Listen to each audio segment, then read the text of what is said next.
बिस्मिल्लाहिर्रहमानिर्रहीम। ख़वातीन व हज़रात अस्सलाम वालेकुम।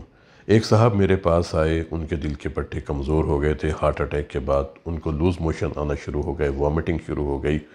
वो नज़दीकी डॉक्टर साहब के पास गए और उन्होंने उनको इन्फ्यूजन लगा दिया नॉर्मल सेलाइन का, और इसके बाद उनका सांस इतना ख़राब हुआ, उनके फेफड़ों के अंदर पानी आ गया था कि उनको एमरजेंसी तौर पर मैनेज करना पड़ गया as a case of heart failure, as a case of acute pulmonary edema. यहाँ मैं एक बड़ी अहम बात करना चाहूँगा अपने उन दोस्त डॉक्टर से जो फैमिली फिजिशियंस हैं कि अगर आपके पास कोई ऐसे मरीज़ आते हैं जिनके दिल के पट्टे कमज़ोर हैं, जिनकी इजेक्शन फ्रैक्शन कम है, 25% है, 30% है, जिनके दिल के वैल्व तंग हैं या जिनके दिल के वैल्व बहुत लीक करते हैं, या वो मरीज़ जिनको हाल ही में शदीद हार्ट अटैक हुआ है, या दिल के वो मरीज़ जिनको हाई ब्लड प्रेशर है बहुत ज़्यादा, अगर इनको प्रॉब्लम होता है, इनको लूज़ मोशन आते हैं, इनको वॉमिटिंग होती है, तो आपने अगर इनको फ्लूइड देना है तो बहुत एहतियात के साथ दें, क्योंकि ज़रा सी गलती की वजह से इनके फेफड़ों के अंदर पानी आ सकता है। ये एक्यूट पल्मोनरी एडिमा में जा सकते हैं, जो कि लाइफ थ्रेटनिंग हो सकता है। अगर आपने ऐसे मरीज़ों को डील करना है तो इनकी गर्दन में देखते रहें कि इनका जो प्रेशर होता है जेवीपी वो ठीक है। इनके फेफड़ों पर निगाह रखें कि कहीं इनके फेफड़ों के अंदर पानी तो नहीं आ रहा। आपने बहुत एहतियात के साथ इनको इन्फ्यूजन लगाना है। जब भी आप इनको इन्फ्यूजन लगाएं, इनके नब्ज़ आप चेक करते रहें, इनके ब्लड प्रेशर को चेक करते रहें, क्योंकि वो लोग जिनका ब्लड प्रेशर पहले ही हाई रहता है उनमें से बाज़ लोग सॉल्ट सेंसिटिव होते हैं। जैसे ही आपने इनको इन्फ्यूजन देना शुरू किया, ख़ास तौर पे नॉर्मल सेलाइन, नमक वाला पानी, इनका ब्लड प्रेशर ख़तरनाक हद तक ज़्यादा हो सकता है, इसलिए बहुत एहतियात करें।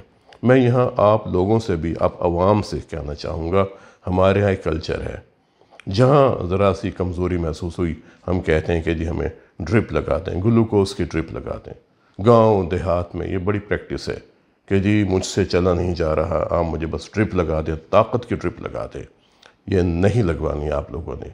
आपको क्या पता कि आपके दिल के पट्टे कमज़ोर हैं? आपको क्या पता कि आपके दिल के वैल्व तंग हैं? आपको क्या पता कि आपके दिल के वैल्व लीक करते हैं? इसलिए इस प्रैक्टिस को छोड़ें। अगर आपको कमज़ोरी महसूस होती है, उसकी वजह मालूम करें कि आपको कमज़ोरी क्यों हो रही है। हाँ, खुदा न खास्ता किसी को ब्लीडिंग हो जाती है, खुदा न खास्ता बहुत ज़्यादा वॉमिटिंग होती है, उल्टियाँ बहुत ज़्यादा आती हैं, बहुत ज़्यादा लूज़ मोशन आ रहे हैं कि बीपी ड्रॉप कर गया है ख़तरनाक हद तक, तो उसमें भी डॉक्टर्स आपको देखने के बाद, आपका मुआयना करने के बाद वो फ़ैसला करेंगे कि आपको कौन सी ड्रिप लगानी है।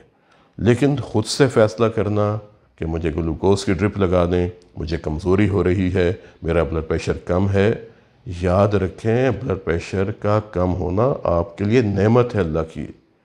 वो लोग जिनका ब्लड प्रेशर लोअर साइड पर होता है, जिनका ब्लड प्रेशर कम होता है, वो बहुत अरसे तक बेहतरीन अंदाज में जीते हैं। हाँ, अगर ब्लड प्रेशर कम होता है वॉमिटिंग की वजह से, लूज़ मोशन की वजह से, जिस्म से खून बह जाने की वजह से, या कुछ दवाएं खाने के बाद अचानक से ब्लड प्रेशर कम हो गया है, चक्कर आने की वजह से ब्लड प्रेशर कम हो गया है, वेज़ोवेगल फिनोमिना, इंसान शदीद जहनी दबाव में गया, उसकी वजह से ब्लड प्रेशर कम हो गया है, वो एक और बात है। लेकिन उसमें भी हमने ये देखा है कि जैसे ही मरीज़ नीचे गिरता है और जहाँ हमने टांगों को ऊपर उठाया, टांगों के नीचे हमने कोई 2 तकिए रख दिए, 3 तकिए रख दिए, मरीज़ ठीक हो जाते हैं। ये बात मैं कर रहा हूँ उन मरीज़ों के लिए जिनमें वेज़ोवेगल होता है, जिनका शदीद ज़हनी दबाव की वजह से ब्लड प्रेशर कम हो जाता है।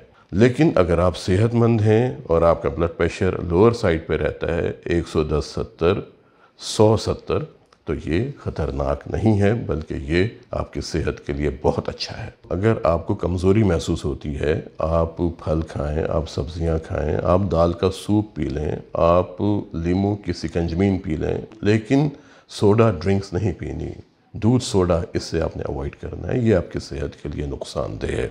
अगर आपके दिल के पट्टे कमज़ोर हैं, या आपके दिल के वैल्व लीक करते हैं, या आपके दिल के वैल्व तंग हैं, तो आपने कभी भी जाके ग्लूकोज़ की ड्रिप खुद से नहीं लगवानी। ये डॉक्टर्स का काम है, डॉक्टर्स ने फ़ैसला करना है कि आपके लिए क्या बेहतर है। اگر آپ کو کمزوری محسوس ہوتی ہے ڈاکٹرز کے پاس جائیں، ان سے ڈسکس کریں، وہ آپ کو بتائیں گے کہ آپ کی کمزوری کی وجہ کیا ہے اور اس کمزوری کو کیسے دور کیا جا سکتا ہے۔ آج کے لیے اتنا ہی، ملتے ہیں کسی اگلے پروگرام میں ایک نئے موضوع کے ساتھ۔ اپنا اور اپنے خاندان کے افراد کے دل کی صحت کا بہت خیال رکھیں اور کوشش کریں کہ زندہ رہیں ایک مضبوط، صحت مند اور توانا دل کے ساتھ۔ السلام علیکم۔